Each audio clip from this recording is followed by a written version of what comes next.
Are you trying to figure out when you are most fertile in your cycle? Well, stay tuned for this video because I'm going to be talking about some things to identify when you are most fertile in your cycle to get pregnant quicker, right? To get pregnant faster. So stay tuned.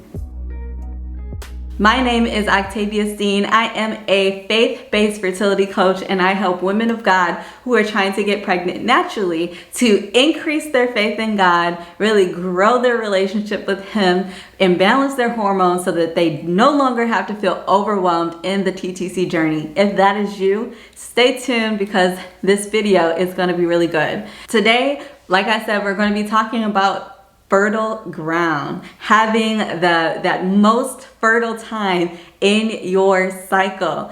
But if you have not yet grabbed my free fertility prayer bundle, I will link that down below so you can grab that and pray with power over your fertility journey in just 4 steps.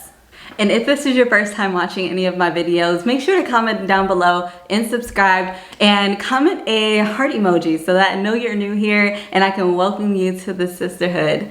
Let's get straight into this video. Fertile ground. How to know when you are most fertile during your cycle. And really, we have to take this back to a little biblical background in regards to what fertile ground even means, right? In Matthew 13, Jesus talks about the parable of the 4 soils. And in the 4th soil, it was a fertile soil, and it says they produced a crop that was 30, 60, even 100 times as much as had been planted. Anyone with ears to hear should listen and understand. All the other seeds that fell on the ground that was not fertile, right? It was not able to prosper, but in the fertile soil, it was able to prosper. It was able to grow, right? And so when we're optimizing our fertility, when we're optimizing the things that we need to do in our TTC journey, we have to know that it doesn't start in the fertile window, right? Optimizing your fertility doesn't start in the fertile window. It starts outside of that window. We have to make sure that we're creating this fertile atmosphere throughout our entire cycle, right?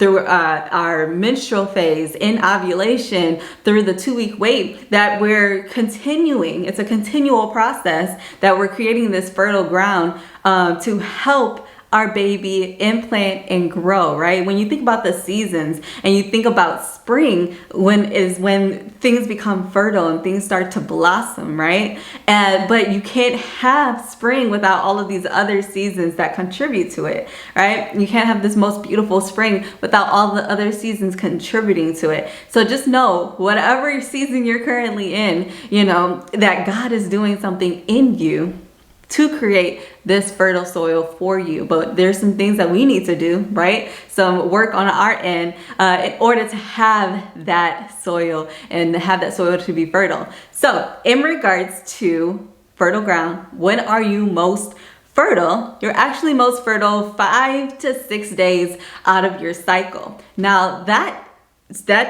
time frame does decrease as we grow older, right? You may be only fertile 1 to 2 days out of your cycle, meaning you're gonna have to optimize your fertile window, make the most out of your fertile window, if that is the case. But in most cases, women who are in their 20s to 30s, our fertile window is about 5 to 6 days.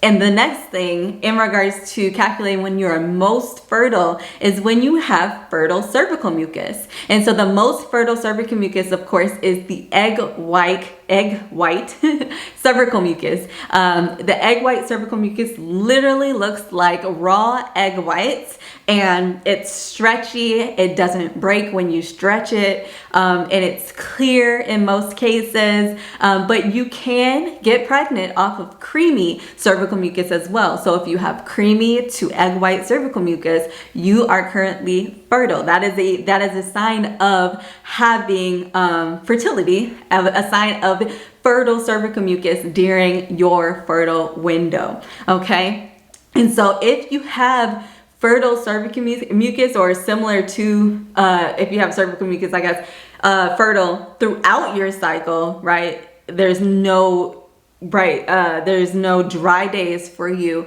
then you might need to look into your cycle to see if there's something else going on. A lot of the times when women have PCOS or different types of conditions or infections, really, that is when could be an issue for fertility, and is in most cases when you have more cervical mucus than needed during your entire cycle, from the start of your period to the start of your next period, and no dry days. That can be an indication that something is up, right? And so you might want to have that looked at. The third time where you're most fertile is 2 days before ovulation.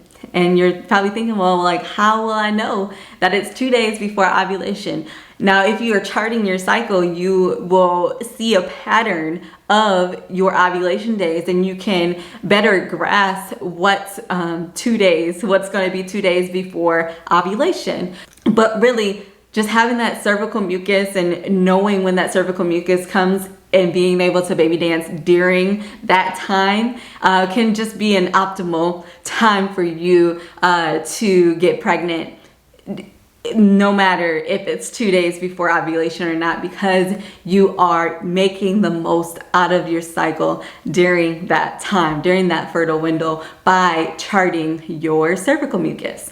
And so if you enjoyed this video, if this video was helpful, comment down below. Share this video with another mama who is in need of encouragement on her TTC journey. And if you want not just a checklist, but a step-by-step process to getting closer to God, growing your faith during your TTC journey, and getting pregnant, I want to invite you to join the Fertile Faith Sisterhood. The Fertile Faith Sisterhood is my fertility coaching program, and in that program we do weekly calls, we do monthly sessions, and really we just grow our faith while trying to get pregnant. So if that's you, the link is in the description down below and you can check it out.